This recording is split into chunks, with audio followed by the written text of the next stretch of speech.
Hey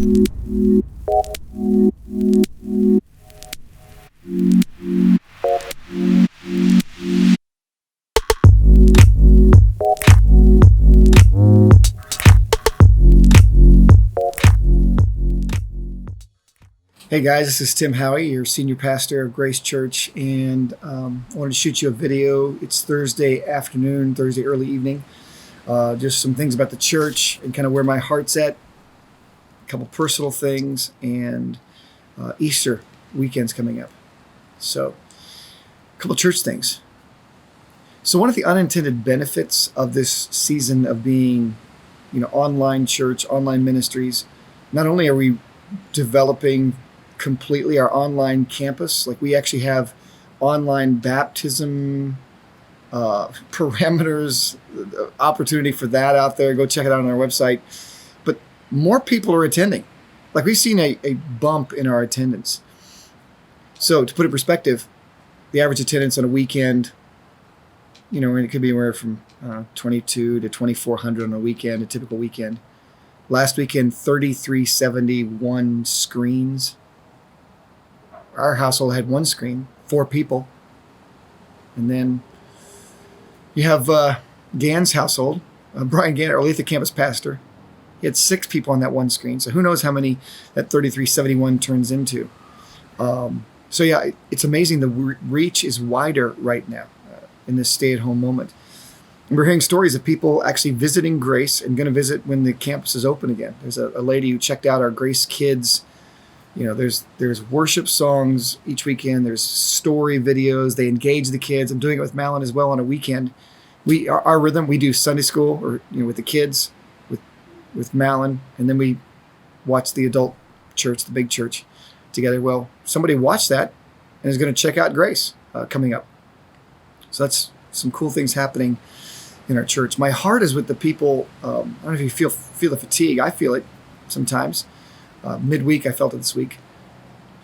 But we had I encouraged our staff that the grind can happen and to really care for their soul. Like if they need to airplane mode or turn off the notifications to spend time with God or get some deep work done, please do that.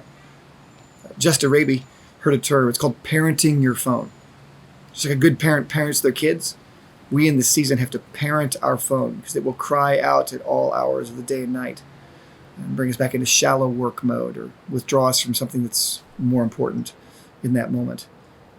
We had our first Gracer that I know of confirmed with coronavirus. It's a couple, both husband and wife, both diagnosed with coronavirus. And they have several young kids at house. So pray for them.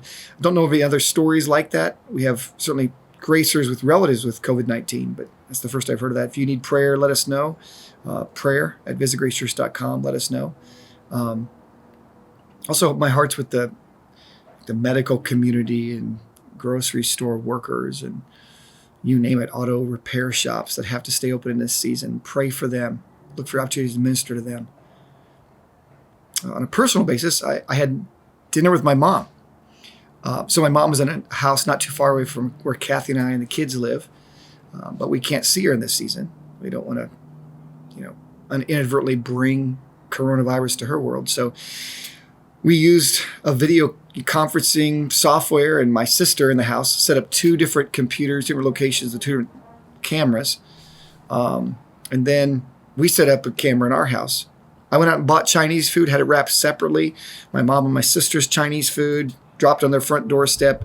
Our Chinese food, brought it home, and we did a video conference dinner. Maybe you could actually keep having dinner dates or dinners with people, lunches with people. Just have food delivered or pick it up, put the video camera up, and eat together. It was actually really refreshing. It was nice to restore some normalcy with that. Also felt prompted to memorize Psalm 62:5 recently, and I shared it with our staff. It's about waiting silently for God alone.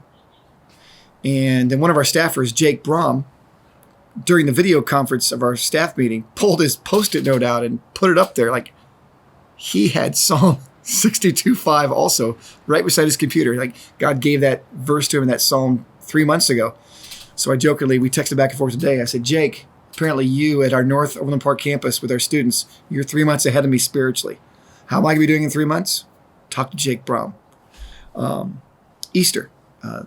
So this is Easter week. Tomorrow's Good Friday. And then we have Easter weekend. So we will have tons of people hear the gospel. The message this weekend is all about Jesus, one of the dark times in his life. When he asked God for something, he's always used to hearing yes. God told him no.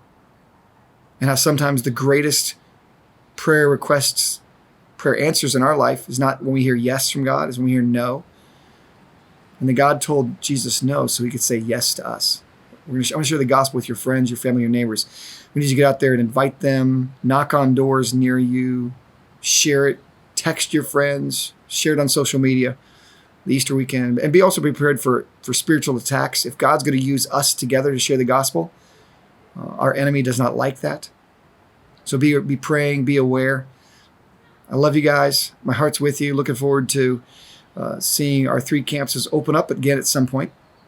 But I'm also looking forward to having a fully functioning 4th campus, our online campus, going. Love you guys. Hope your weeks go well. Look forward to seeing you Easter.